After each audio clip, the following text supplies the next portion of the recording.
EXO Kitty just released on Netflix and I didn't like it.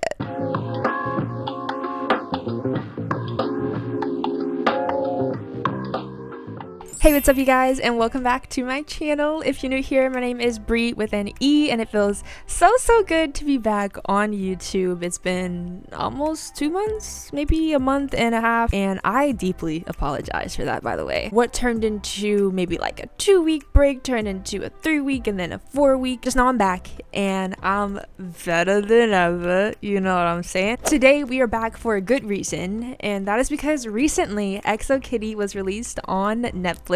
It's a series I've been anticipating for so long. Ever since the teaser dropped, I was like, okay, when's it coming? EXO Kitty is Jenny Han's latest young adult love story. It is the spinoff of a popular series called To All the Boys I Loved Before. And in that series, we had Lara Jean, Kitty's older sister, and Peter Kavinsky, who ended up in a fake relationship and then ended up dating and falling in love, and the rest is history. But Kitty was a very beloved character in To All the Boys I Loved Before. She was this very outspoken, intelligent, fun, quirky younger sister in character in the film series. Of course, we had to give Kitty her, own love story. I was excited for it until I watched it. Here's why. Firstly, I just want to say I completely hate the fact that each episode was only 30 minutes. Excuse me if I'm like used to watching, K-dramas that are like an hour long or each episode, or, the traditional American television show that's about 45-50 minutes. I just felt like it left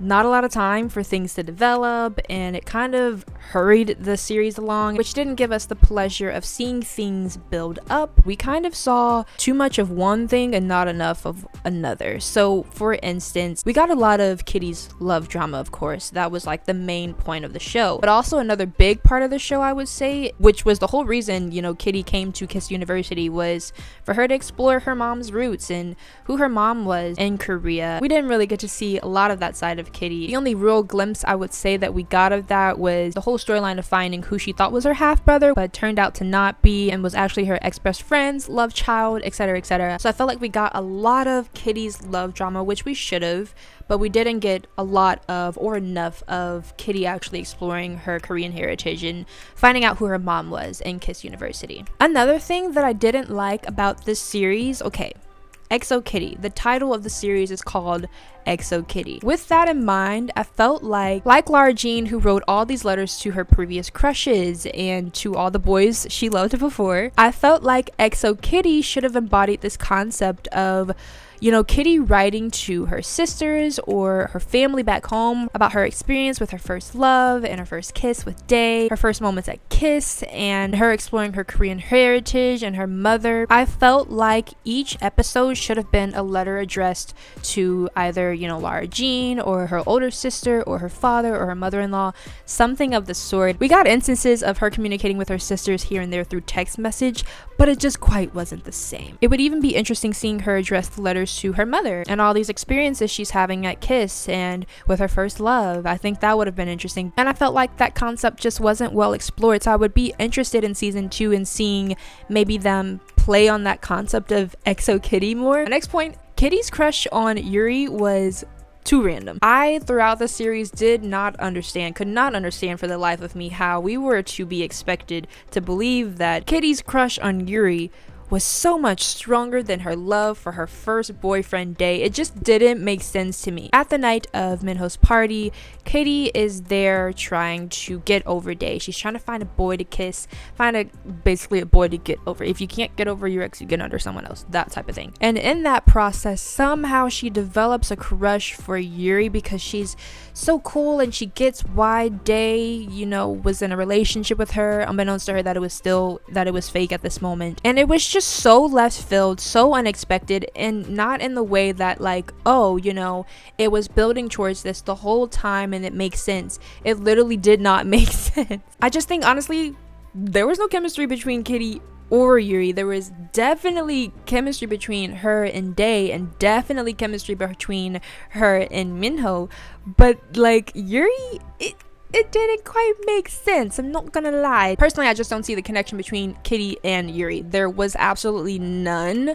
There was no connection fostered throughout the entire series leading up to her crush and her realization of her liking Yuri. So it really just came out of nowhere, and I can't be the only one that thinks that. Which leads me into my next point that I want to complain about, is that there were too many love interests, I think, at the end of this series. You know, usually we're narrowed down to two. There's, you know, the main guy, which is Day in this instance, and then there's the kind of unexpected kind of love interest in Minho. But then when you throw in Yuri, it just kind of becomes a mess. I think what they were trying to do with Kitty and Yuri is playing with the enemies to lovers trope, but I more so saw that in Kitty and Minho, and I think that should have been the relationship or the crush that we saw blossom in Kitty. And I think Kitty and Minho should absolutely be in game. Seeing that final scene in the plane, of course it should be them. I just think, if anything, this first season of XO Kitty, assuming there will be a second season, was very, very, very confusing. I was quite often confused on what Kitty wanted, who she wanted to be with. One thing I did love about this series, though, because I didn't absolutely hate everything about it, just a few things. I really, really enjoyed the series taking place in Korea, of course, and her going to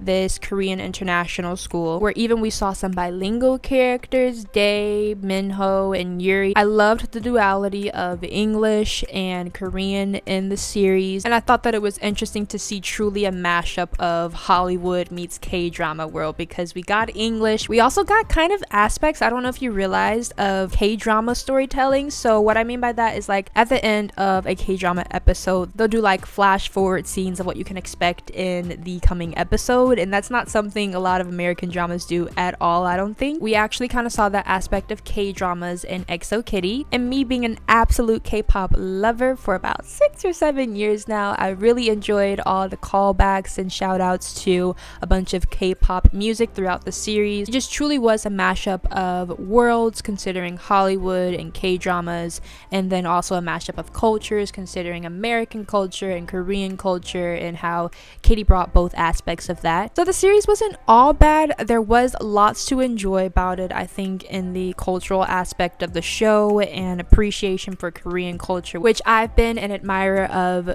for, you know, the past 6 or 7 years now. I definitely think there's a lot to build upon in season 2. Hopefully it gets renewed, fingers crossed. But if there's anything I love seriously, is I love Jenny Han's love stories. Her love stories are literally chef's kiss. My favorite of her love stories that I've not read but seen, because I haven't read any of the books per se, but I've seen like them turned into, you know, films and series. My favorite is actually The Summer I Turned Pretty. It's on Amazon Prime. You can actually binge season 1, it's all out, and season 2 is coming out very, very soon. But I just really love her love stories, and I think that's what made me extra excited for XO Kitty, was the fact that Jenny Han, you know, she's a great writer and she knows her young adults, baby, because let me tell you, I've been hooked. I do love Jenny Han. I think she is great in bringing Asian representation to the screen, of course, and seeing an Asian character not so much being there for the purpose of being a side character, or the story being solely about their culture and the struggles of being an Asian in America or wherever.